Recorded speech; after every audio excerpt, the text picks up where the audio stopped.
정돈되지 않은 머리 스타일의 쨍한 노란색 체육복, 움직임 하나하나에 기합 소리로 힘을 싣느니 간단한 설명에도 이 인물이 누구인지 바로 떠올릴 수 있지 않나요? 20세기 문화 아이콘으로 자리매김한 이소룡인데요. 무협이라는 장르를 익숙하게 만든 인물이기도 하죠. 그런 이소룡의 영향인지 우리는 흔히 무협은 중국에서부터 시작됐을 것이라는 생각을 하게 됩니다. 하지만 그 무협의 문화 유전자는 우리나라에서도 찾을 수 있다는데요. 우리를 열광하게 한 무협에 대해서 오늘 인문 클래스에서 더 자세히 이야기 나눠보겠습니다.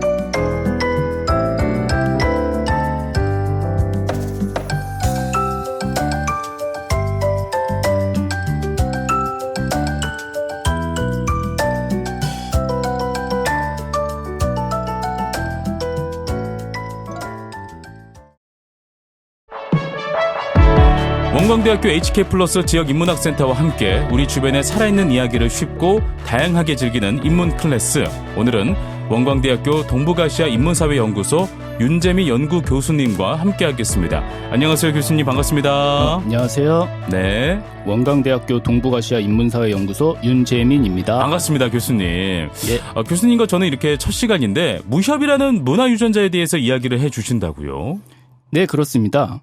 혹시 아나운서님께서는 무협이라는 말을 네. 들으시면은 1차적으로 네. 가장 먼저 떠오르는 이미지나 무슨 인물이나 뭐 이런 것들이 있으신가요? 제가 오프닝에서도 소개를 했지만 이소룡의 아비오 이런 거 생각이 나고 또 중국 영화 생각이 나고 막 그 대나무 숲에서 막 칼과 막 가시 막 왔다 갔다 하면서 그런 어떤 장면들이 생각이 납니다. 예, 아마 저 또한 마찬가지고 예. 뭐 아마 적지 않은 청취자분들 또한 그러시지 않을까 생각이 듭니다. 네네. 뭐 그런데 엄밀히 말하면 지금 방금 말씀하신 이소룡이나 혹은 그 이소룡과 함께 뭐 예를 들어서 성룡 같은 그렇지. 액션 영화는 사실 무협이라기보다는 사실 홍콩 쿵푸 액션 영화 장르에 가까운 이미지라고 볼 수 있겠습니다. 그래요? 네. 예. 일단 뭐 이소룡 그리고 성룡 영화 같은 지금 말씀드린 쿵푸 액션 장르 같은 경우는 대체로 일단 근현대를 배경으로 하지 않습니까? 그렇죠. 예. 그런데 무협이라 함은 뭐 일단 이건 정확하게 정해진 법칙 같은 거라고는 할 수 없겠지만은 네네. 일반적으로 전근대 중국의 한족 민간 문화를 기반으로 그러니까 특히 불교와 도교 같은 민간 신앙의 세계관을 배경으로 합니다. 아, 그렇구나. 약간 규칙 같은 거네요.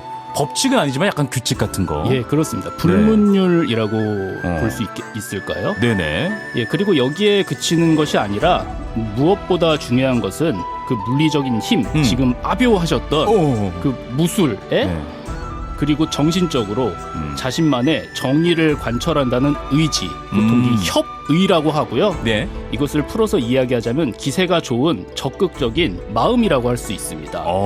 그런 것들을 겸비하여 일단 적을 물리친다는 내용이 굉장히 중요한 특징이라고 할 수 있습니다. 그렇죠. 네. 뭐 지금 좀 전에 말씀하셨던 대나무 액션, 그 와우 장룡이 굉장히 중요한 시퀀스라고 할 수 있는데 말씀하신 와우 장룡은 정확히 거기에 들어맞는다고 볼 수 있겠습니다. 아, 그렇군요. 그렇다면 이제 무협이라는 것은 대체로 중국 문화에 기반한 것이라고 생각하면 되겠습니까?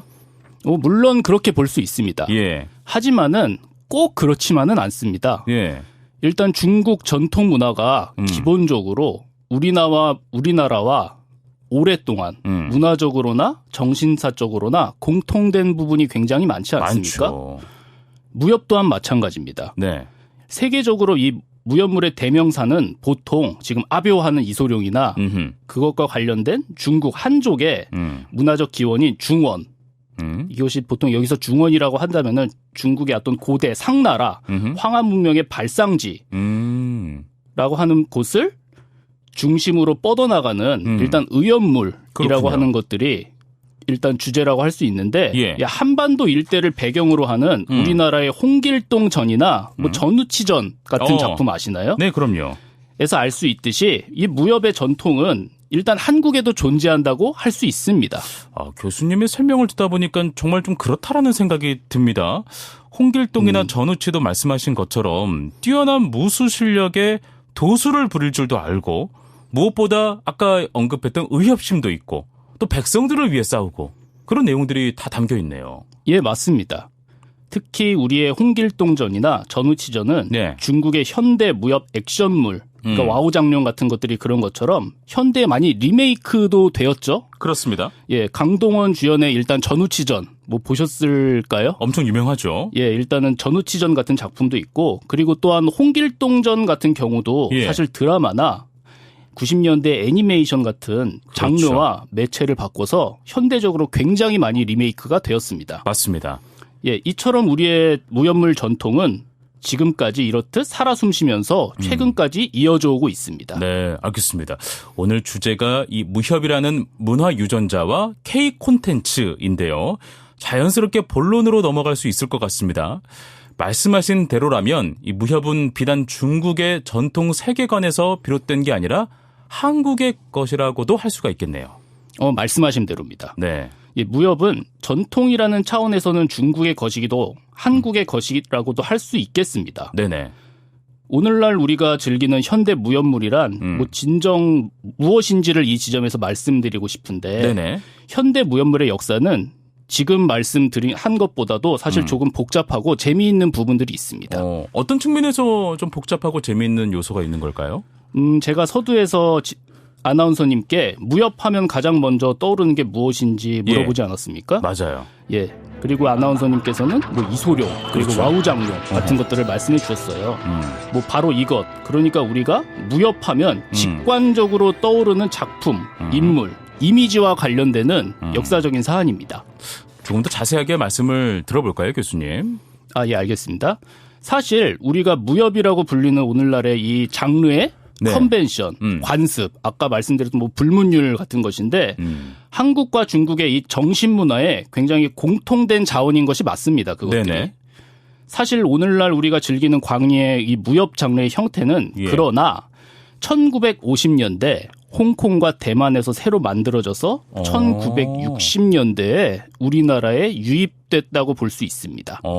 중국을 넘어서 홍콩과 대만에서 예. 두 곳에서 만들어진 이유와 또 형태에 대해서도 한번 이야기를 듣고 싶은데요. 예. 여기에는 일단 현대 중국사 전체를 결정지은 가장 큰 역사적 이벤트가 하나 엮여 있습니다. 예. 예, 바로 1949년 10월 1일 신중국 수립 선언, 그러니까 오늘날의 중화인민공화국 창립입니다. 그 전까지 중국은 오늘날의 중화민국, 그러니까 뭐 대만 정부라고 할 수 있는데요. 네네. 원래 그 전까지 중국이라고 하면 이렇듯 중국 공산당의 중화인민공화국이 아니라 중화민국이었습니다. 맞네. 네. 예. 근데 중일 전쟁 때까지는 합심해서 이 공산당과 국민당이 일본과 제국주의에 대항해서 싸웠습니다. 예, 그런데 전쟁이 끝나고 승리한 이후에 이 장제스의 국민당과 마오쩌둥의 중국 공산당이 승전 후 중국 대륙을 차지하기 위한 내전에 돌입했고, 예, 거기서 공산당이 승리했죠, 역사적으로. 그래서 대륙을 차지하게 됐습니다. 그렇죠. 그리고 국민당, 즉 중화민국은 대만으로 도피하게 됩니다. 네네. 예. 그렇게 되자 공산당의 대륙 통치에 반대하거나 전쟁과 내전의 포화를 피하기 위해 많은 사람들이, 한국도 마찬가지죠, 당시 영국의 식민지로서 예. 비교적 자유롭고 안전한 지역이었던 홍콩으로 피신을 하게 됩니다. 그리고 국민당 층에 있던 수많은 사람들이 대만으로 이주했죠. 거의 수백만에 달하는 사람들이 한꺼번에 홍콩 대만이라는 작은 지역에 몰려들면서 아수라장이 펼쳐졌는데요. 네. 그리고 그 안에는 베이징, 상하이 등지에서 활동했던 자본가와 지식인들이 엄청나게 많았습니다. 그렇겠죠. 중국 공산당을 피해서요. 네네. 뭐 그런데 그 상황에서 자본가들은 뭐 어쨌든 돈이 있고, 네. 그러니까 상대적으로 괜찮을 수가 있었습니다만, 좀 괜찮게 살 수 있는 기반이 있었겠죠. 예. 그런데 연고 없는 피난지에서 네. 일반적인 지식인들이 사실 딱히 먹고 살 방도가 없지 않습니까? 없지. 예. 그래서 그 시기 많은 지식인들이 같은 처지에 있는 홍콩과 대만의 중국 대중, 난민, 그리고 민중 전반에 먹힐 만한 여러 가지 장르의 대중 소설을 써서 먹고 살기 시작했습니다. 와, 이렇게 이어지는구나. 예. 전혀 몰랐어요. 그래서 무협 소설 장르가 그 중에 하나였다는 것을 말씀드리고 싶습니다. 네. 야, 그래서 어찌됐든 이 무협이라는 장르가 이런 식으로 좀 펼쳐진 거구나. 야, 알겠습니다. 어쨌든 그 중에서 그래도 좀 유명한 사람이 있지 않겠습니까? 예, 그 중에서 가장 유명한 인물이라면 네. 단연코 사실 상하이 출신으로 이때 홍콩에 이주한 김용이라는 굉장히 유명한 무협소설 작가가 있습니다. 그렇군요. 어쨌든 그러면 교수님 말씀을 좀 다시 한번 좀 상기해 보면 1950년대 홍콩 대만의 피난 지식인들이 예. 먹고 살기 위해서 왜냐면 사람들이 좀 재밌어 하잖아요. 그런 것들을 막 싸우고 막 이제 못 사는데 우리를 예. 위해서 뭐 영웅이 나타나주고 하는 그런 내용이 얼마나 영광하겠습니까? 예. 그래서 무협 소설이 탄생하게 됐고 어째 보면 이 무협의 재탄생이라고도 생각이 드는 그런 시기가 많네요. 예, 그렇습니다. 네. 일단 20세기까지도 네. 그러니까 전통적으로 그 1950년대까지도 전통적으로 중국이나 사실 한국도 마찬가지인데 네. 지식인들에게 무협소설 같은 문학은 괴력 난신에 속하는 장르였습니다. 네네. 글쓰기였고요. 그렇구나. 예, 모름지기 지식인이라면 국가나 백성들이 나아가야 할 정신적 가치나 치세를 추구해야 하는데 좀 약간 고차원적인 내용의 글을 써야 되는데. 예, 맞습니다. 네. 글쓰기 자체가 이 유교 문화권에서는 그것 자체가 하나의 소위 정치적 실천이라는 인식이 굉장히 강합니다. 그런데 지금 말씀드렸듯이 이 1950년대에 나타난 지식인들이 썼던 그 무협소설이라고 하는 것은 기본적으로 그러한 인식이 팽배한 가운데 먹고 살기 위한 소위 매문으로 인식됐습니다. 그러니까 상업적 문학이라고 해서 좀 약간 하급하게 좀 그 천대를 했군요. 예, 맞습니다. 어허. 근데 이것은 어쩔 수 없는 것이기도 하잖아요. 네네. 예, 이것은 현실적으로 상황이 그렇기 때문에 그들이 그렇게 매문을 했던 것인데 네. 당시 무협소설을 썼던 당사자, 피난 작가들 대다수도 이를 스스로 부끄러워했습니다. 아, 그래요. 예, 부끄러워해서 익명으로 사실 무협소설을 발표하는 경우가 다반사였습니다. 사실 밥벌이만큼 신성한 게 없는데. 맞습니다. 뭐 나쁜 짓을 한 것도 아니고 그렇죠. 예. 당시에 뭐 좀 시대적인 뭐 문화적인 어떤 상황이었으니까. 예, 그렇게 그렇습니다. 이해를 하고 들으면 될 것 같습니다. 예. 혹은 김용의 경우처럼 네. 자신이 운영하던 신문 매체 이 명보라고 있거든요, 홍콩에. 네. 독자들을 끌어모으기 위해 김용 같은 경우는 부끄러움을 무릅쓰고 자신의 이름을 걸고 무협소설을 연재했습니다. 오. 예, 지금은 근데 김용의 신문 연재 이 당시 무협소설이 예. 중국 문화의 정수이자 사실 보물로까지 일컬어지죠. 시대가 그러네요. 바뀐 것입니다. 그렇죠. 예. 여하튼 그저 먹고 살기 위해 그리고 대중을 위한 글이 하루가 멀다 하고 이렇게 우후죽순 쏟아져 나오기 시작하는 시대가 열리게 된 것입니다. 그리고 근데 아까 말씀드렸듯이 애초에 익명으로 발표되는 데다가 네. 이 전통적인 의미에서 예술성이나 문학성 그리고 심지어 자신이 애초에 정한 설정이나 개연성조차 맞지 않는 사실 엉성한 작품들이 쏟아져 나오기 시작했습니다. 그렇겠군요. 예.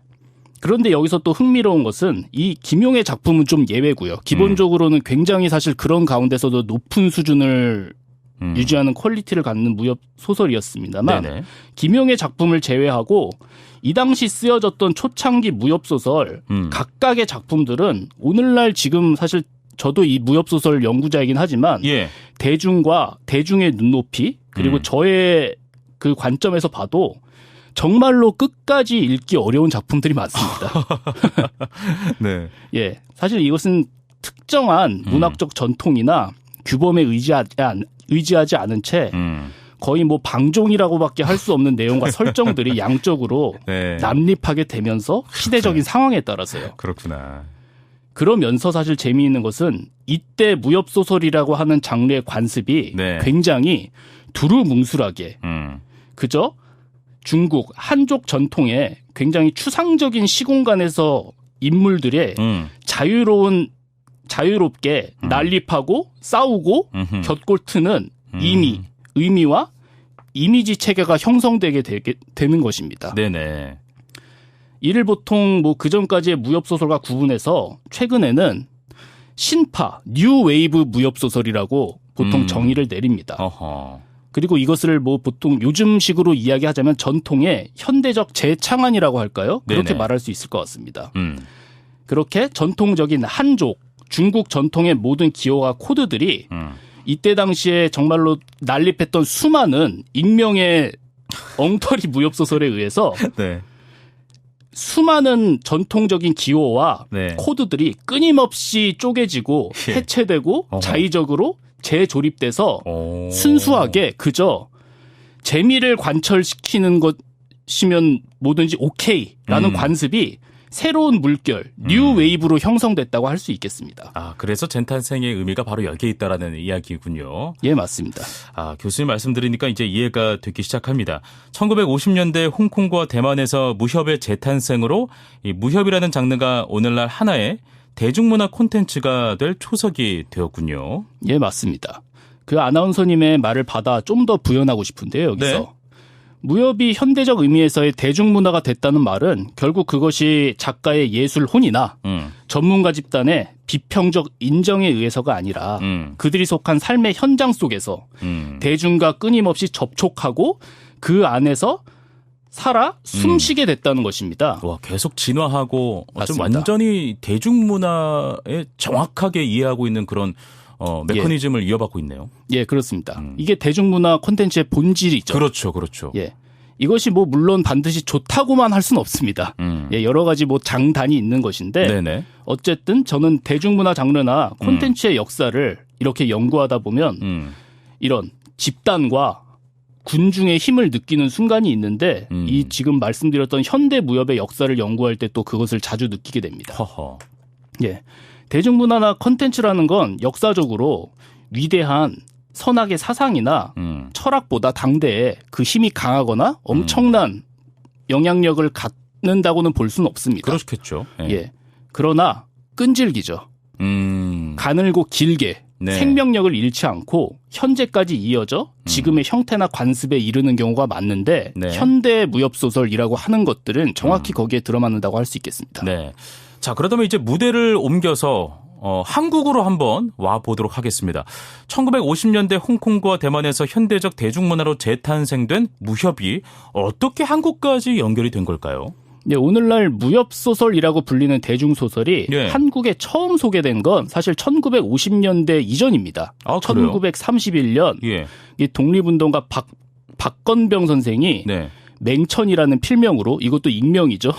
예, 필명으로 동아일보에 번역해서 연재한 소설이 있는데 평강 불초생의 강호 기역전입니다.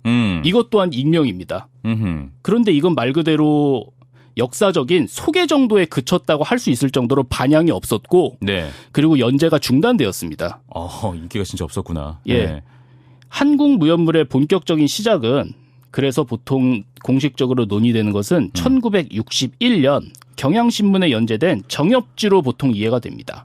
네네. 예, 이 소설은 원래 중국 산동지방 출신이었는데 네. 국민당과 함께 대만에 정착한 무협소설 작가 저우젠팅의 1960년장 검해 고홍이라고 하는 작품의 번역입니다. 이게 대만에서는 사실 그다지 중요한 작품이 아니었습니다. 근데 이게 정말로 어떠한 연유에 의해서 예. 한국에 번역이 돼서 연재 당시에 적어도 한국에서만큼은 엄청난 반향을 불러일으켰고 그렇군요. 단행본도 수만 질이 팔렸다고 알려졌습니다. 예. 이게 1960년대 거의 역대급 베스트셀러라고 볼 수 있습니다. 오호. 이 한국에서 검의 고홍, 즉 정협지를 번역, 연재한 작가는 소설가 김운의 부친이죠. 김광주 선생입니다. 아, 그래요? 예. 이분은 청년 시절에 20세기 중국 현대문학의 별천지였던 이 상하이에서 유학생 신분으로 오래 체류하셨습니다. 중국어를 비롯해서 20세기 초 중국 대륙의 현대적 대중문화에 굉장히 해박한 분이었는데 해방 후 고국으로 돌아와서 신문 기자나 문예지 기고로 굉장히 공공하게 생활했다고 알려졌습니다. 어떻게 본다면 그 대만과 홍콩으로 이주했던 네. 그 시기의 지식인들과 똑같은 그러네요. 일을 겪었다고 볼 수 있습니다. 네네. 그러다가 무협소설 번역 연재까지 손을 대셨던 것이지요. 매문이었습니다. 본인도 네. 나중에 그렇게 회고를 하시고요. 네. 예.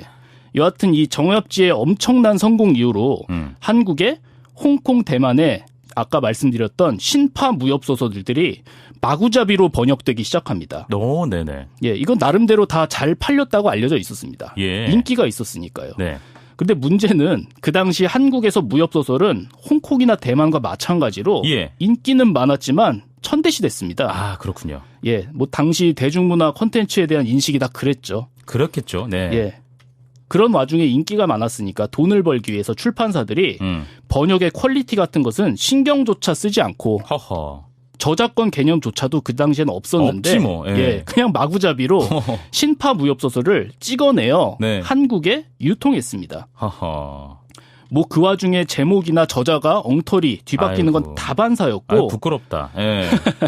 심하면 이전 페이지에 죽었던 인물들이 버젓이 등장하는 작품들까지 있습니다. 세상에나. 예. 예. 도저히 지금의 입장에서 읽어줄 수 없는 수준의 번역도 적지 않았습니다. 네네. 그런데 저는 뭐 이것들은 1950년대 대만과 홍콩에서와 마찬가지로 전통적인 한족, 중국 전통의 모든 기와 코드들을 자의적으로 재조립하여 재미를 관철시키는 대중문화 콘텐츠로서 무협의 새로운 물결, 뉴웨이브의 이식 과정으로 저는 생각을 하고 있습니다. 그 과정이니까 어찌됐든. 예. 네, 알겠습니다. 흥미로운 주장이었습니다.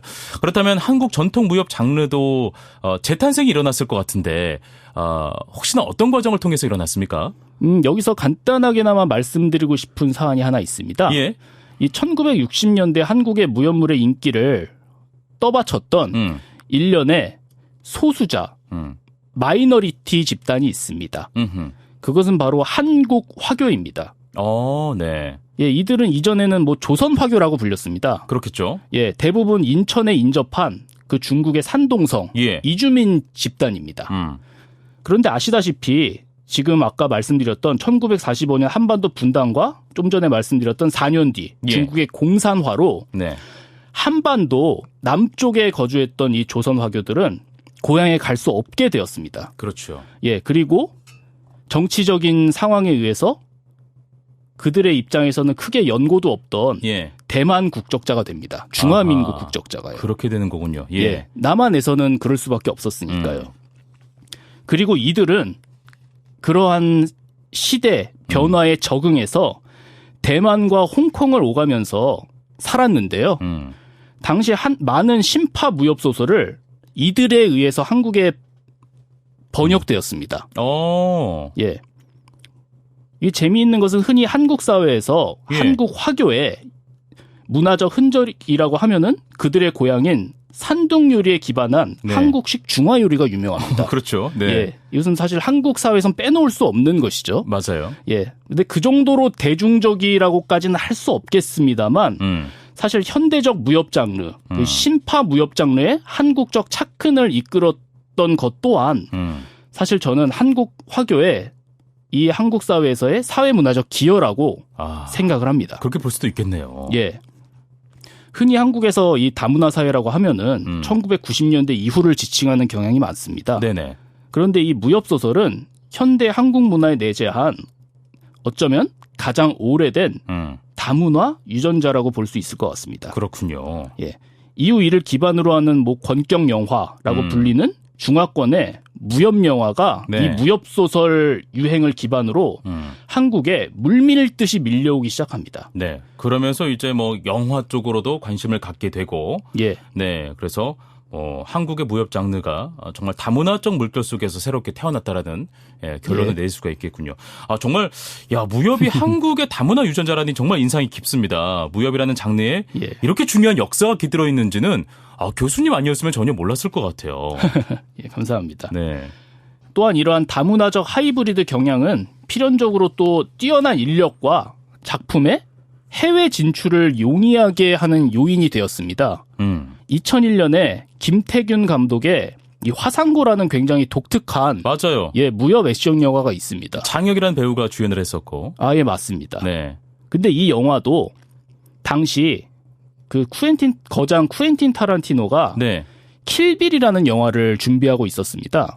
네. 예, 그 영화 사실 이소룡이나 그 홍콩 무협 액션 영화와 굉장히 중요한 레퍼런스로 등장하는 영화인데 네네. 쿠엔틴 타란티노가 이 킬빌이라는 영화를 준비하면서 아시아 액션 영화를 많이 보고 연구를 하는 와중에 우연히도 이 화상구를 본 것입니다. 오호. 근데 이 영화가 사실 굉장히 독특하고 인상 깊은 나머지 예.